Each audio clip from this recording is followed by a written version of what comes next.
hmm I was just looking how a bill becomes a law. Now, a bill is introduced in the House and referred to an appropriate committee. Yes. It may be reported out with or without change, or it may be shelved. Yes. Now, rules, traffic committee may delay bill, but this power is now limited. Oh. Under new plan, chairman of original committee may bring the bill to the floor. The House then debates the bill. If it is passed with or without a revision, bill is sent to the Senate. Yes. The Senate committee considers the bill, may shelve it or report it out to the floor. Oh, if the Senate passes bill and it differs from House version, it goes to conference. Conference may adopt a compromise. This is submitted to both houses. And then if both houses accept the compromise, the bill goes to the president for signature. If he or she signs the bill, it becomes law. If he or she vetoes, both House can override by two-thirds majority. Now, it's somewhat interesting in reading how these laws are passed. Yes, yes. That the senators and the representatives in favor of the bill becomes a law in spite of the president's veto. If two-thirds of them vote for it. Yes. Now, if the president receives a bill passed by Congress and neither signs nor vetoes it for 10 days, during which Congress is in session, it automatically becomes a law without his or her signature. Yeah. If the president receives a bill less than 10 days before Congress adjourns, and fails to sign it within that period, it does not become a law. Yes. This is called a pocket veto. Yes. Now, this is somewhat important to me, yes, because I'm wanting the laws of the United States enforced.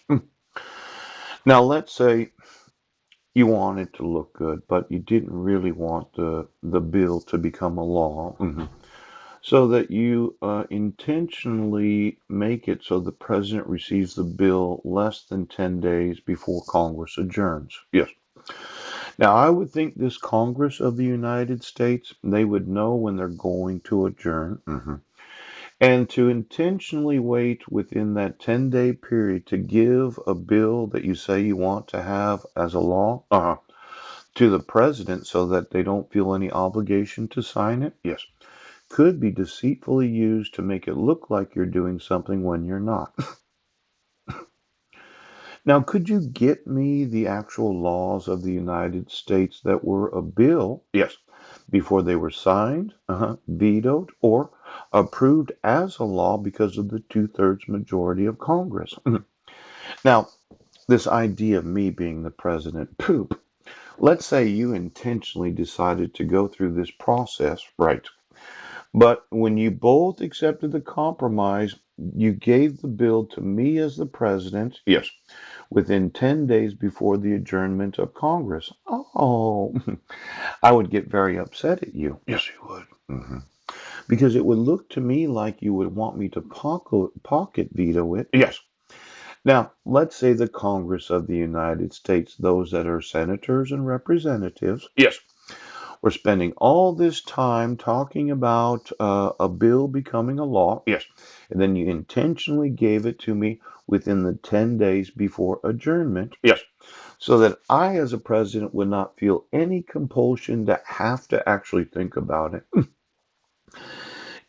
As the president, yes, if you ever gave me a bill knowing that you would adjourn within 10 days, yes, I would get upset at you as Congress. Now, I know you're elected to office. You're not concerned about this.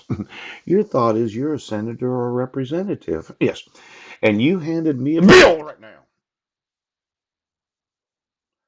that you had no intention of wanting it to become a law. Yes. Now, I'd like to know the 10 days before adjournment of Congress for the last 40 years. Yeah. And I'd like to know what the fuck you are doing right now. Because you're playing a little game called government. Yes.